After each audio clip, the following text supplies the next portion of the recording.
Hello viewers, my name is Oyetakin Success and welcome to another edifying episode on Talk Your Mind. There's an ancient Greek saying that goes, the future is the child of the past. So today we're going to be looking at a very interesting topic, which is the underdevelopment of Africa from the abolition of the slave trade to new colonialism. Yes, and I won't be doing this alone. I have with me a student of Delta State University, Abraka, in person of Saturday Imene. You're welcome.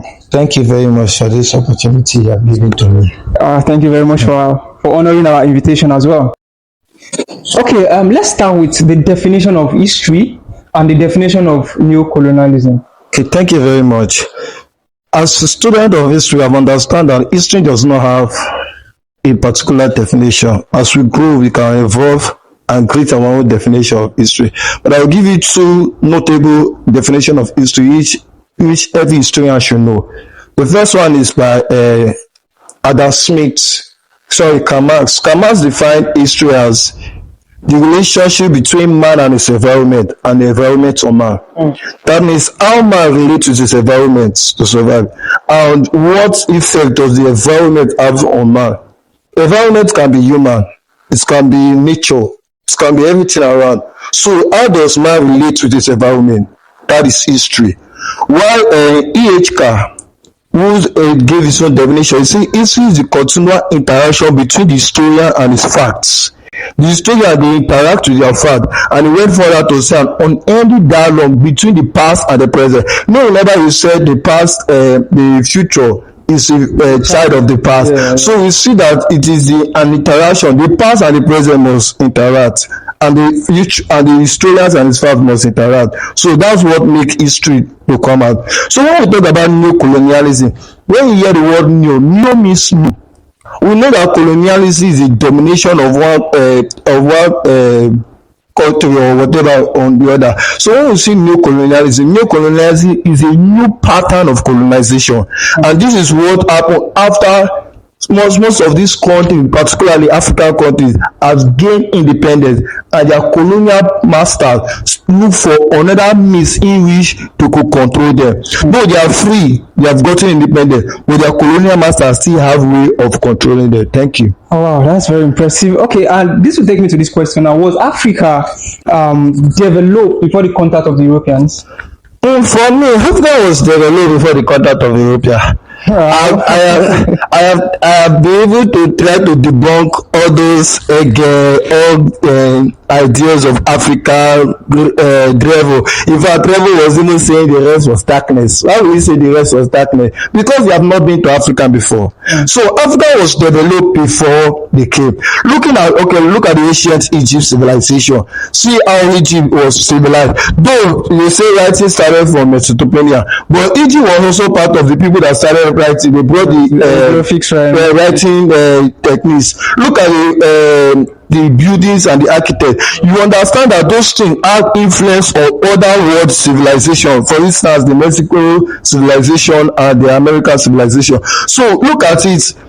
Look at the places like Ethiopia. Some of them have that development. Now, coming down to before the European, you see that Africa has sophisticated governments. Their government was strong, even though they were practicing monarchy, but they have a strong monarchy system. They have a strong military system. They have everything what it takes to make them a country before the European came. In fact, recently we just discovered that democracy was not brought by European to Africa. Democracy has been in places like Kenya. Like there was a book written by Jomo Kenyatta, Visit the Mount of Kenya. We get to discover that democracy has been operating in Kenya even before the European came. So Africa has their own development before the European came. The European just came in and just look at one side of Africa and said that Africa is underdeveloped. Thank you. Okay. And now, how did the underdevelopment of Africa started then? If actually Africa has been developed before the contact of Europeans? Yes, Africa has been developed before the contact of Europeans. So it is when this European came in and spread in the shore of Africa, this underdevelopment started. Right from the first day when this place, the navigator started his navigation, started sending navigators to all parts of the world. When they stepped into Africa, they brought underdevelopment to Africa. Because looking at it, it was during that period when they stepped to Africa, they realized that they needed people to work for them. They brought that racial differences between the black and the white. So you see that they discovered that so many of African countries were independent. For instance, Egypt.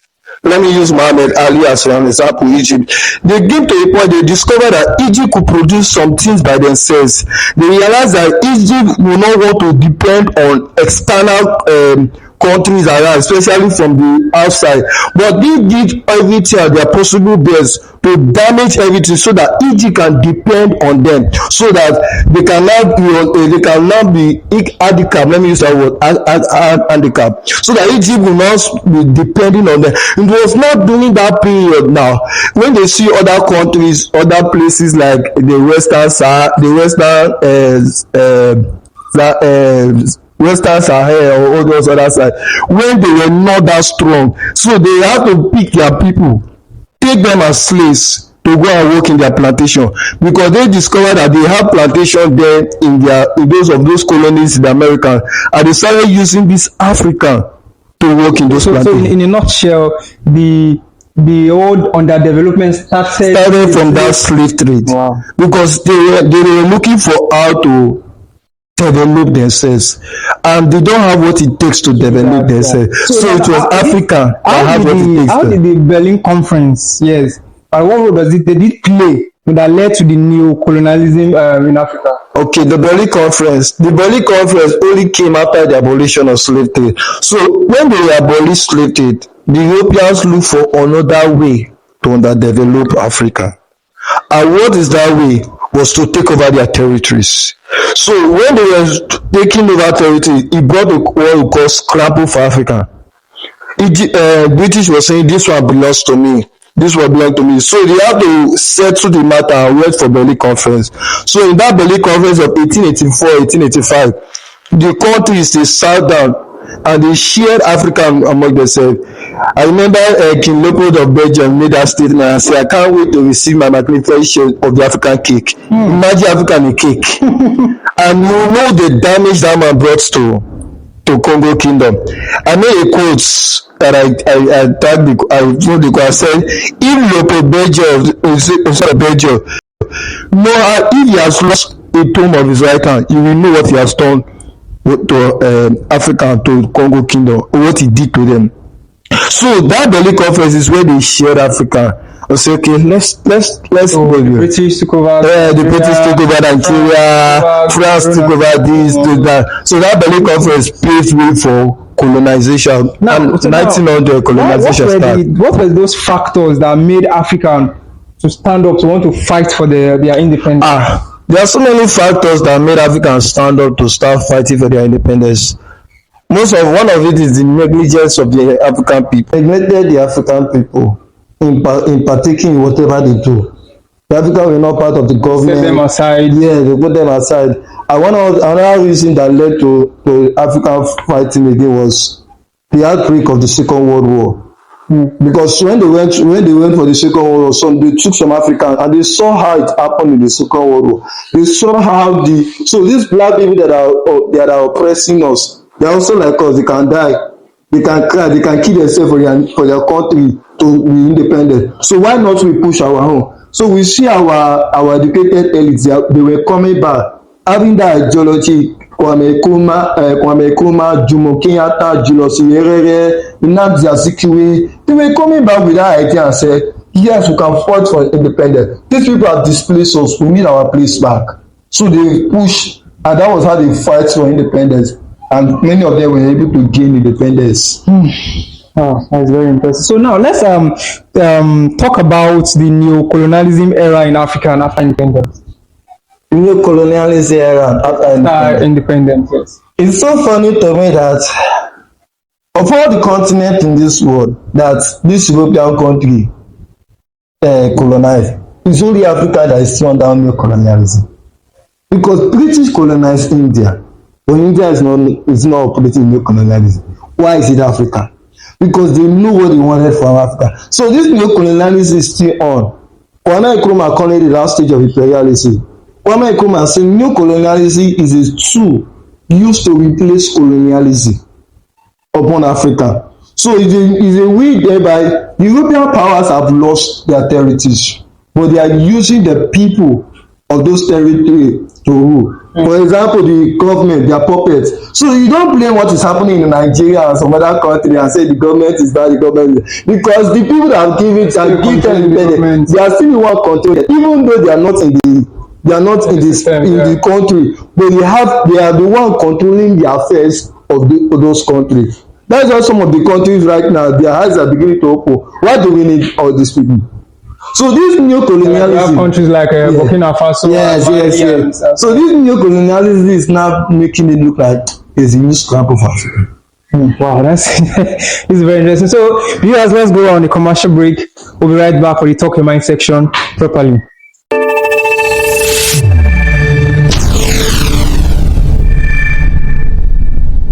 Welcome back, viewers. And this is the Talk Your Mind section. After this is Talk Your Mind. We have 3 questions here. You pick 2, and anything you see there, you answer it correctly. Okay. So are we good to go? All right. Okay. Just pick one first and give it to me to read. Still, that's what we have here. Okay. Here it says $1 million or a dinner with 5 billionaires in the world. Which one will you take? $1 million. $1 million. Either they give you $1 million, or you go for a dinner or dinner with 5 billionaires in the world. top 5 billionaires in the world. So which will you pick? Actually, I can't decide this one. Will you go for the money or because now even the dinner itself, is it not just in one night? You never can tell what will happen in the dinner. That's we don't know. Elon Musk and the likes, and then you never can tell what will happen. So, but which will you pick? Yeah. Actually, I can still go for the dinner, nothing will happen. Yes, there's possibility that something else, there's possibility that. So which will you go for? 50-50 this thing. So if I collect the $1 million, we use it to because like this now. So I may not be that kind of person that is always pursuing after money. Yes, money will come. Yeah. So if I collect the $1 million, I use it to chase your goal. Make so many things. So you go for the $1 million. Okay. The second one. Let me have it. So you don't want to sit down with Elon Musk, Bill Gates, and the likes. Okay. There are people like me. Okay, this one says becoming a governor for 4 years or becoming a chairman of a reputable company for like 30 years. Becoming a governor for 4 years and becoming a chairman, the CEO of a company for 30 years. Which one will you pick? Based on my feed, I will become a governor for 4 years. Why? Why? If I become a governor for 4 years, I will have to lay down all the principles that I've learned to change my states. Because it is that principle that I've learned to change my states can guarantee me if I want to become a president tomorrow. I will make me the best president in the world. Wow. So some of the people you see today, it is what they have brewed that brought them up. So you choose a governor. So I will choose a governor for 4 years. Okay, let's go on. Let's continue with the question. And this one says, can African ever be free from new colonization? Can they ever be free? For me, it's 50-50. You know why? Because the development they did to us have made us over dependent on them. We have depend on the white people so much. The chances of our total freedom is very we have depend. Anything we need is from them. Anything, if it is best health, we will run to that place.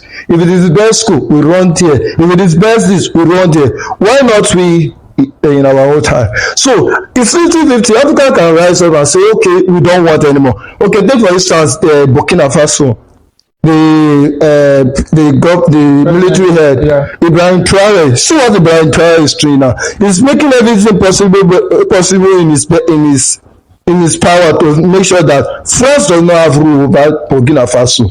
So he's trying to remove and say no, we cannot have access over our destiny again. That was why they back out of ECOWAS. Because they say that ECOWAS have lost the Pan-Africanism. ECOWAS have now allowed the Western powers to determine how it goes. So you see, if Africa will rise up, definitely they can be free from this script, because Africa have all it takes, the resources and all that. And you people may say there's no technology, Africa does not have the. Who told you that we cannot create our own? Who say we can't create our own? We can. It's just that it's the government that are not encouraging us to bring forth what we can do in Africa. But now let me ask this: what if the Europeans didn't come to Africa? Will Africa be developed technologically, educationally, and otherwise in this industrial revolution and globalization era? It is shocking to know that Socrates, the Greek philosopher, was taught by an African person.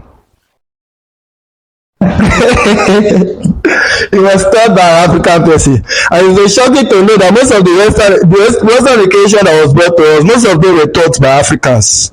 So, for me, Africa will still have a way of becoming developed if these Europeans have not come. If the Europeans have not come into Africa, Africa will soon have their own way of developing academically, educationally, technology, and otherwise. They will have their way of becoming developed. So if you go and check the white people now, you discover that most of the people that are using as all those things that are bringing those ideas are blacks. They are blacks, and when they discover that those people can do this thing, they retain them there. They won't allow them to come back. They will retain them there. So Africans can meet up in this 5th century if we come together. Let me ask this question as an historian. Now, do you actually believe that history play a very important role in the Nigerian educational curriculum? History, yeah, it's just that for me, Nigeria does not value the course. Nigeria does, because this day you hear people that they've lost they have lost it. Yes. And you see this history because if Nigeria allow it to go deep, they know that certain things will come out. A lot of things will go wrong. Yeah, certain things will come out. Because people like us are studying history. Somehow we are like journalists that our life is at stake. Because there are some certain things we cannot go and see. So if you see history now, when we are studying now, they are shaving, they are putting in, shaving it. Let this one don't go out. If this one go out, it will cause a lot of havoc. Because they don't want people to know the truth. So history, if Nigeria valued it, actually, we can get a change. So history is. Thank you very much, Mr. Saturday. I think we've come to the end of today's segment on Talk Your Mind. Yes, I remember you're talking success, and our guest Saturday, a student, an history student from the Delta State University.